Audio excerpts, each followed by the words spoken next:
नमस्कार दोस्तों। आज की इस वीडियो लेक्चर में हम लोग यूपीएससी ने अनएम्प्लॉयमेंट टॉपिक पे एक प्रश्न पूछा है, उसको हम लोग यहाँ पे सॉल्व करेंगे। अनएम्प्लॉयमेंट में स्पेसिफिकली यहाँ पे स्ट्रक्चरल जो अनएम्प्लॉयमेंट है उसकी बात कर रहा है।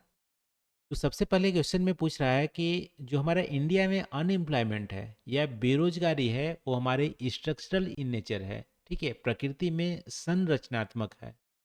और दूसरे पार्ट के क्वेश्चन में पूछ रहा है कि जो हमारा इंडिया में अनएम्प्लॉयमेंट को जो हम कंप्यूट करते हैं, ठीक है, यानी कि उसकी गणना करते हैं, उसके लिए क्या मेथड हम फॉलो करते हैं, और इस मेथड में कोई सजेशन की गुंजाइश है उसको भी आपको सजेस्ट करना है। बहुत ही अच्छा क्वेश्चन है। चलो इस क्वेश्चन को हम लोग सॉल्व करते हैं। तो सबसे पहले आप बताओगे कि स्ट्रक्चरल जो अनएम्प्लॉयमेंट है वो होती क्या है। तो देखो, यदि इकोनॉमिक एक्टिविटीज़ में जो हमारी चेंजेज आते हैं इसके स्ट्रक्चर में, ठीक है, मान लो यदि हमारा, जैसे इंडिया के संदर्भ में देखेंगे, तो इंडिया के संदर्भ में जो अभी लास्ट डेकेज या 20 साल पहले आप देखोगे तो लेबर इंटेंसिव ज़्यादा काम इंडिया में होते थे, ठीक है। तो बहुत ज़्यादा स्किल्ड जो लेबर की या स्किल की ज़रूरत नहीं पड़ती थी ऐसी एक्टिविटीज़ में। लेकिन जैसे जैसे इंडिया ग्रो कर रहा है, इकोनॉमिक में डिजिटलाइजेशन आ रहे हैं, ई गवर्नेंस आ रहे हैं, इंडस्ट्री 4.0 आ रहे हैं, एआई का यूज हो रहा है, ठीक है, मशीन लर्निंग का यूज हो रहा है, उसके चलते हमें स्किल्ड लेबर की ज़्यादा ज़रूरत पड़ रही है, ठीक है। तो स्किल्ड लेबर की अब ज़्यादा ज़रूरत पड़ रही है, लेकिन यहाँ की जो वर्कफोर्स है वो उसके पास स्किल है नहीं, ठीक है, वो पहले लेबर इंटेंसिव काम करते थे, तो उसकी वजह से स्किल गैप देखने को मिल रहा है। और ये स्किल गैप की वजह से जो मार्केट को चाहिए, जो इंडस्ट्री चाहिए ऐसी स्किल वैसे अब अवेलेबल है नहीं, और जो वर्कफोर्स पास अवेलेबल है स्किल वो तो किसी काम का नहीं है। इसके वजह से जो अनएम्प्लॉयमेंट बढ़ रही है इसको बोलते हैं स्ट्रक्चरल अनएम्प्लॉयमेंट, ठीक है। तो इसका मेन रीजन आप बोल सकते हो स्किल मिसमैच देखने को मिल रहा है इंडिया की वर्कफोर्स में। एग्रीकल्चर का डोमिनेंस देखने को मिल रहा है। देखो, एग्रीकल्चर में पहले हम लेबर इंटेंसिव काम करते थे, लेकिन अभी समय के साथ आप देखोगे एग्रीकल्चर में भी हम मशीन का ज़्यादा यूज कर रहे हैं, उसकी वजह से जो लेबर चाहिए होती थी वो हमें नहीं चाहिए, तो वहाँ से भी अनएम्प्लॉयमेंट हमारे बढ़ रहे हैं, ठीक है। फिर देखोगे इनफॉर्मल सेक्टर का डोमिनेंस है, पुअर क्वालिटी ऑफ एजुकेशन है, स्किल्ड उतनी नहीं प्रोवाइड की जा रही है, या जो सिलेबस है पुरानी ओल्ड हो चुकी है, जो अभी इंडस्ट्रीज़ के लिए वो स्किल नहीं दे पा रही है अपना एजुकेशन सिस्टम। और टेक्नोलॉजी जो चेंजेस हमारे आ रहे हैं इकोनॉमिक एक्टिविटीज में, इन सारे की कंबाइंड फैक्टर से हमारा जो स्ट्रक्चरल अनएम्प्लॉयमेंट इंडिया में ज़्यादातर देखने को मिल रहा है, ठीक है। अब दूसरे पार्ट के क्वेश्चन में पूछ रहा है कि कैसे कंप्यूट करते हैं अनएम्प्लॉयमेंट को इंडिया में। देखो, अनएम्प्लॉयमेंट के कंप्यूट करने का एक सिंपल यहाँ पे मेथड है, यानी कि एक ही तरीका ज़्यादातर अपनाए जाते हैं। तो डेटा सोर्स की बात करें तो जो एनएसओ, ठीक है, एनएसओ नेशनल स्टैटिस्टिकल ऑफिस जो होती है एनएसओ, ये periodic labour force survey conduct करता है, ठीक है, periodic labour force survey conduct करता है। और इसकी जो मेथड है यानी स्टैंडर्ड है कंडक्ट करने का, वो आईएलओ इंटरनेशनल लेबर ऑर्गेनाइजेशन ने जो रिकमेंड किया है कि क्या क्या डेटा लेनी चाहिए, उसके हिसाब से यहाँ पे periodic labour force survey conduct किया जाता है।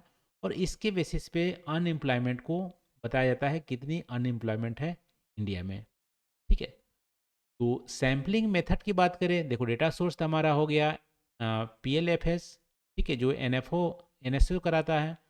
और जो सैम्पलिंग मेथड हो गया, ये हमारा जनरली हाउस होल्ड लेवल पे सर्वे कराया जाता है, दोनों ही रूरल और अर्बन एरिया में। हाउस होल्ड लेवल पे सर्वे जो कराया जाता है, पीरियोडिक लेबर फोर्स सर्वे, उस पे से जो डेटा निकलता है उससे हम अनएम्प्लॉयमेंट कंप्यूट करते हैं।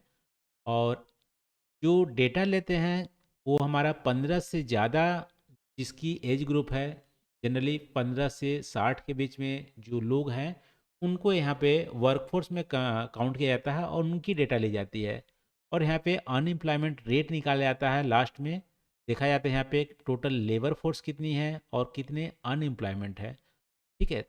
मान लो लेबर फोर्स काम करने के लिए 15 से 60 साल के बीच में जो काम करने वाले लोग हैं वो 100 हैं, और 100 में से 15 लोग जॉब को ढूंढ रहे हैं, तो 15 हमारा अनएम्प्लॉयमेंट रेट हो जाएगा, ठीक है। तो ऐसे कंप्यूट किया जाता है अनएम्प्लॉयमेंट इंडिया में। लेकिन इस जो हमारी मेथडोलॉजी है उसमें कुछ हमारी प्रॉब्लम्स हैं, ठीक है, उसको इम्प्रूवमेंट करने की ज़रूरत है। जैसे सर्वे बहुत जल्दी फ्रीक्वेंटली नहीं किया जाता है, उसके वजह से जो अभी करंट का जो ट्रेंड्स है, ठीक है, प्रेजेंट जो ट्रेंड्स हैं इन अनएम्प्लॉयमेंट अभी क्या चल रहे हैं वो हमें पता नहीं चलते हैं।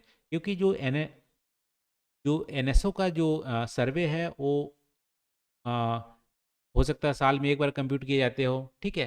तो उसकी वजह से पुराने डेटा मिलते हैं जिससे कि करंट जो ट्रेंड्स हैं अनएम्प्लॉयमेंट का वो हमें पता नहीं चलते हैं, और इसको यहाँ पे फ्रीक्वेंट सर्वे करने की ज़रूरत है।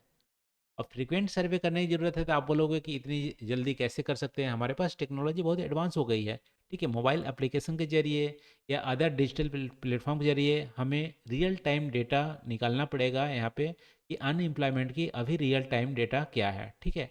तो हम ये कर सकते हैं टेक्नोलॉजी के हेल्प से। ये सब आप सजेस्ट कर सकते हैं। इसके अलावा इनफॉर्मल सेक्टर में जो एम्प्लॉयमेंट होती है उसको इंक्लूड नहीं किया जाता है। जनरली यहाँ पे देखा जाता है कि फॉर्मल सेक्टर में कितनी जॉब मिली, लेकिन इसको भी इनफॉर्मल सेक्टर को भी हम नेग्लेक्ट नहीं कर सकते कि मेजॉरिटी आप देखोगे तो जॉब हमारी इनफॉर्मल सेक्टर में मिल रहे हैं, तो इसको भी डेटा में इंक्लूड करने की ज़रूरत है, तभी हमारा रियलिस्टिक डेटा निकलेगा, ठीक है। इसके अलावा अनएम्प्लॉयमेंट में मिसमैच जो हमारी स्किल है उसको डेटा नहीं लिया जाता है कि आपकी स्किल क्या है, आप कौन सा जॉब कर रहे हो, ठीक है। तो मिसमैच वाली जो डेटा है या स्किल मिसमैच है उसकी डेटा भी लेनी पड़ेगी यहाँ पे, जिससे कि स्किल मैपिंग हमारे हो सके। ऐसे कुछ आप सजेशन दे सकते हो, रियल टाइम डेटा कलेक्शन करनी चाहिए जिससे कि अभी रियल जो ट्रेंड है, प्रेजेंट ट्रेंड है अनएम्प्लॉयमेंट का, वो पता चले। स्किल को भी ध्यान रखना पड़ेगा कि कौन सा स्किल पे कौन सा जॉब किया जा रहा है, स्किल का मिसमैच है या हमारी उससे हमें पता चलेंगे स्ट्रक्चरल अनएम्प्लॉयमेंट है या उसके अंडर पेड दिया जा रहा है या ज़्यादा कम दिया जा रहा है उसकी सैलरी, ये सब कंप्यूट करने की ज़रूरत यहाँ पे करने से हमारी कंप्यूट हो जाएगी, ठीक है। और इनफॉर्मल सेक्टर को भी इंक्लूड करना है। तो समरी में आप बता सकते हो कि जो इंडिया में अनएम्प्लॉयमेंट है वो हमारे स्ट्रक्चरल इन नेचर है, क्योंकि हमारी जो इकोनॉमिक एक्टिविटीज़ हैं उसमें एडवांसमेंट आ रहा है, चेंजेज आ रहे हैं, स्ट्रक्चरल चेंजेज आ रहा है। उसके वजह से जो हमारी जो स्किल है वर्कफोर्स में हमारी मिसमैच हो रहे हैं। और इसके लिए हमारी जो मेथडोलॉजी है वो तो है ही एनएसओ का डेटा से हम फाइंड आउट करते हैं, लेकिन उसको रियल टाइम बेसिस पे डेटा कलेक्ट करना है, फ्रीक्वेंट डेटा कलेक्शन करना है, और उसमें कुछ कुछ जो हमारे फीचर्स हैं उसको भी इंक्लूड करना है, इंक्लूडिंग स्किल्स। इस तरह से क्वेश्चन को यहाँ पे समराइज कर सकते हैं। तो आज के इस वीडियो में बस इतना ही दोस्तों, थैंक यू फॉर वॉचिंग। मिलते हैं अगले वीडियो में नए टॉपिक के साथ। Thank you.